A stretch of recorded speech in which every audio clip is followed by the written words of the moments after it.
매년 세상의 수많은 신학교에서 배출되는 목사님들. 하지만 이렇게 배출된 목사님들, 매주 설교를 만들기 어려워서 교환을 사고 파는 일도 많다고 하는데요. 반면 여기 신학교를 나오지 않았는데도 최고의 말씀 실력을 가지게 된 평범한 신천지 교회 성도들이 있습니다. 목사님보다 더 넓고 깊은 성경 지식.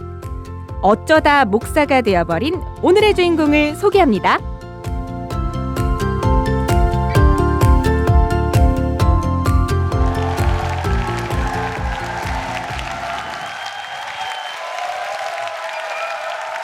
하늘파 청취자 여러분들 안녕하세요. 오늘의 어쩌다 목사인 저는 신천지 시몬지파 서대문교회 햇살입니다. 요즘 시간이 너무 빨리 지나가는 것 같아요. 2019년이 며칠 안 남았는데요. 청취자분들은 12월 남은 하루하루를 어떻게 보내시나요? 올해 하고자 하는 일들, 계획들 잘 실행하셨나요? 저도 이룬 부분이 있지만 아쉽고 부족했던 부분도 있는 것 같아요. 저는 2019년 전도 계획이 있었는데요. 전도를 하는 와중에 교회 앞에 추수꾼 출입금지 팻말을 많이 보게 되었습니다. 여러분들은 추수꾼에 대해 알고 계세요? 인터넷에서는 교회를 다니고 있는 사람들도 추수꾼에 대해서 많이 궁금해하고 있습니다. 첫 번째, 신천지 추수꾼은 왜 장로교에서 추수를 하는지 궁금합니다. 예배 시간에 장로교는 칼빈이 세운 거다 그러니 예수교가 아니라 칼빈교다 그러면서 예수교는 우리 신천지 증거장막 성전이다 라고 하면서 왜 남의 밭에 와서 추수를 하나요? 성경적으로 육하원칙으로 답변해 주세요. 두 번째, 교회를 쉬다가 오랜만에 나갔는데 교회에 신천지 추수꾼 출입금지라고 붙어있네요. 출입하면 법적 대응하겠다라고 붙어있던데 도대체 신천지 추수꾼이 뭐길래 교회에서 난리인가요? 세 번째, 신천지는 왜 기성교회에만 추수꾼을 보내죠? 등등 추수에 대해 많이들 궁금해하고 있는 모습을 보입니다. 교회에서는 추수꾼은 성도들을 빼내간다고 말합니다. 맞습니다. 교회 입장에서 보면 성도들을 빼내가는 것처럼 보일 수 있습니다. 보물과도 같은 성도들을 뺏긴다면 속상할 것입니다. 그렇다면 추수와 나는 무슨 상관이 있을까요? 왜 교회에 추수꾼을 보내는 것일까요? 나는 추수꾼과 상관이 없어. 추수꾼이 온다고 해도 나는 교회만 열심히 다니면 돼. 이게 맞는 말일까요?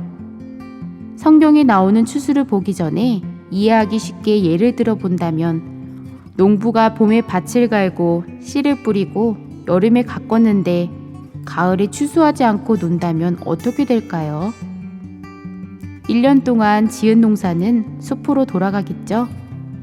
사계절이 있고 그 계절마다 해야 할 일이 있습니다. 맞습니다. 때가 중요합니다. 지금은 씨를 뿌릴 때가 아니라 성경에서는 알곡을 거두는 추수 때라고 말합니다. 성경을 통해서 확인해 볼까요? 먼저 추수는 육적 추수가 아닌 영적 추수입니다. 하나님께서는 구약 성경에 씨를 뿌릴 것을 예언하셨고 2000년 전 초림 때의 예언대로 씨가 뿌려졌으며 그로부터 2000년이 지난 오늘날 천사들과 함께 추수하러 오십니다. 약 2600년 전 하나님은 예레미야를 통해 사람의 씨와 짐승의 씨를 이스라엘 집과 유다 집에 뿌리겠다고 예언하셨습니다. 그런데 어떻게 씨를 육적인 집에 뿌릴 수 있겠습니까? 결국 육적으로가 아니라 영적으로 봐야 합니다. 영적인 씨는 하나님의 참신과 사단의 거짓신 두 가지 영이 존재하기 때문에 이 땅에도 하나님께 속한 참 목자와 사단에게 속한 거짓 목자가 존재하며 그들 입을 통해 증거하는 말씀이 두 가지 씨가 되어 이 땅에 뿌려지게 됩니다. 그 결과 그 씨로 거듭난 하나님의 자녀는 천국으로, 사단의 자녀는 지옥으로 가게 되는 것입니다. 초림 때 어떻게 이루어졌는지 보면 마태복음 13장 24절에서 25절을 보면 좋은 씨를 뿌린 예수님을 천국이라고 하셨고 그 천국인 예수님을 통해 뿌려진 씨가 누가복음 8장 11절에 말씀이라고 하셨으니 좋은 씨는 천국 말씀이었고 사단 마귀가 서기관과 바리새인들을 통해 뿌린 가라지 씨는 마귀의 말입니다.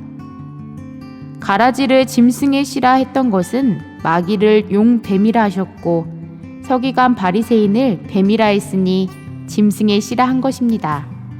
이 두 가지 씨가 뿌려진 밭은 어디일까요?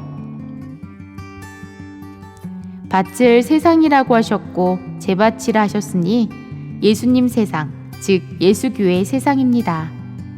예수교회의 이 두 가지 씨가 추수 때까지 함께 자라게 됩니다. 이때 좋은 씨는 천국의 아들들이요 가라지는 악한 자의 아들 곧 마귀의 아들들이며 추수 때는 세상 끝이라 했으니 씨가 뿌려진 예수교회가 끝날 때가 있음을 말하는 것이며 추수꾼은 천사들이라고 했습니다. 마지막 때 추수꾼 천사가 오면 좋은 씨로 된 알곡은 곡간을 가겠지만 밭에 남아있는 가라지는 풀무불에 던져 넣는다 하셨습니다. 하늘파 청취자 여러분들, 예수님께서는 하나님의 씨를 뿌리신 지 약 2000년이 되었습니다. 이는 하나님의 복음의 씨를 뿌리는 기간이요 온 세상이 전파하는 기간이 필요했던 것입니다. 오늘날 예수님이 천사들과 함께 오셔서 추수하고 있습니다. 이 추수 때는 마태복음 24장과 요한계시록 전장의 사건이 이루어지는 때입니다. 계시록 14장 14절에서 16절에 보니 예수님과 천사들이 낫을 가지고 와서 땅에 익은 곡식을 추수하게 됩니다. 그 열매가 요한계시록 14장 1절에서 5절에 보니 시온산에 있는 처음 익은 열매 14만 4천이요 이들은 야고보서 1장 18절에 진리의 말씀으로 낳은 첫 열매라고 합니다. 이를 마태복음 24장에서는 천국 복음이 온 세상에 전파되면 끝이 온다고 하셨고 그때 해달별이 어두워지고 떨어지는 선민의 배도 멸망의 일 후에 예수님께서는 천사들과 함께 오셔서 사방에서 택하신 자들을 불러 모으는 추수가 있을 것을 말씀하셨습니다. 이때 천사들이 가지고 있는 추수의 낫은 무엇일까요? 추수된 알곡이 성도이므로 낫은 성도들을 전도하는 하나님의 계시의 말씀이요 나아가 말씀을 가진 목자입니다. 그러므로 추수꾼 천사와 함께하는 약속의 목자에게 계시 말씀을 듣고 곡간으로 가는 것이 추수되어 가는 것입니다. 알곡을 모으는 곡간은 14만 4천이 있는 시온산이고 하나님의 보좌가 있는 곳이며 하나님과 예수님께서 함께하시고 약속의 목자가 있는 신천지 예수교 증거장막 성전입니다. 반대로 요한계시록 14장 17절에서 20절에 추수되지 못하고 성 밖에서 심판받는 들포도는 요한계시록 14장에서 귀신의 나라 바벨론 목자에게 표받은 자들이요 단에 묶여있는 가라지이며 마귀의 씨로 난 마귀의 자식이 되어 결국 불사름을 당합니다. 추수 때인 오늘날 모든 교회는 12지파가 있는 시온산으로 추수되어 가야 합니다. 추수되지 못하고 밭에 있다는 것은 가라지라는 증거입니다. 또 가라지는 단으로 묶는다 하셨으니 가라지를 묶는 자는 초림 때 바리새인과 같은 자기 교회 목사가 추수되지 못하도록 묶는 것이며 묶여있는 곳은 자기 교회가 됩니다. 그러므로 가라지를 불사른다는 것은 거짓 목자에게부터 심판한다는 말이요 그 후에 알곡을 천국 창고인 시온산에 걷어들이니 이것이 추수의 완성인 것입니다.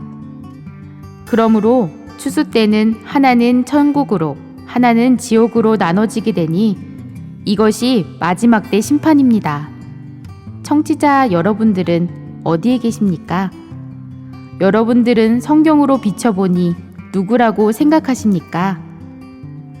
이렇게 계시록 때 살고 있는 우리는 어떻게 해야 할지 생각해 봐야 할 필요가 있습니다.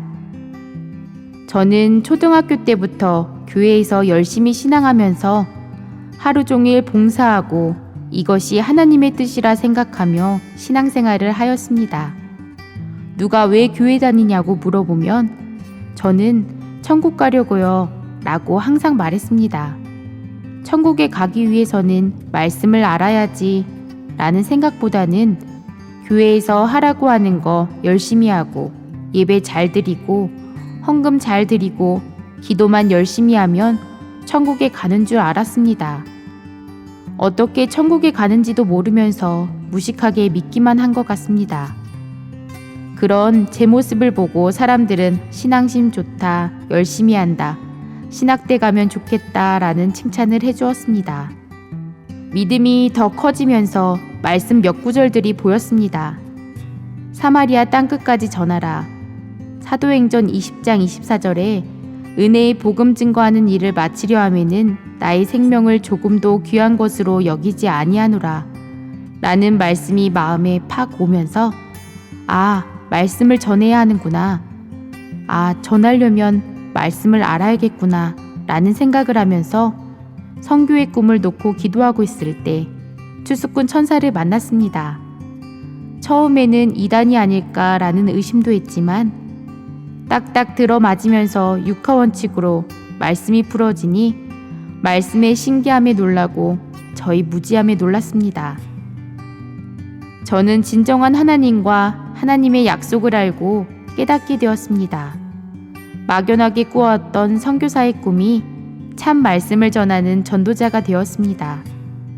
신천지 신앙을 15년을 해오면서 자부할 수 있는 것은 변함없는 말씀과 말씀대로 이루어지는 모습입니다. 꾸준히 성장하는 신천지에 말씀이 갈급한 심령들은 계속 몰려들고 있습니다. 사람의 말을 듣고 이곳은 이렇다 저렇다 하기 전에 하나님의 말씀을 하고 있는지, 하나님의 약속이 이루어지고 있는지, 나는 그 약속을 알고 지키고 있는지 말씀으로 확인해야 합니다. 오늘은 추수에 대해서 이야기를 해봤는데요. 여러분도 저와 같이 교회에서 신천지 추수꾼 출입금지라는 팻말을 보셨습니까? 이 말은 신천지 성도님들을 추수꾼으로 인정한다는 말 아닌가요? 그러면서도 추수꾼을 거부하는 것은 추수를 거부하는 것이고 하나님과 예수님의 추수 역사를 거부하는 것 아니겠습니까? 추수되어 가는 자가 구원받는 자입니까? 밭에 남은 사람이 구원받는 자입니까? 이제는 추수꾼에 대해 나쁘다 하지 마시고 혹 만나거나 다가오게 된다면 말씀으로 분별해 주시길 부탁드립니다. 이젠 교회 앞에 추수꾼 환영 이런 문구가 있어야 될 것 같습니다. 2019년 계획한 일 마무리 잘하시고 청취자분들의 가정에 항상 사랑이 가득하길 기도합니다. 감사합니다.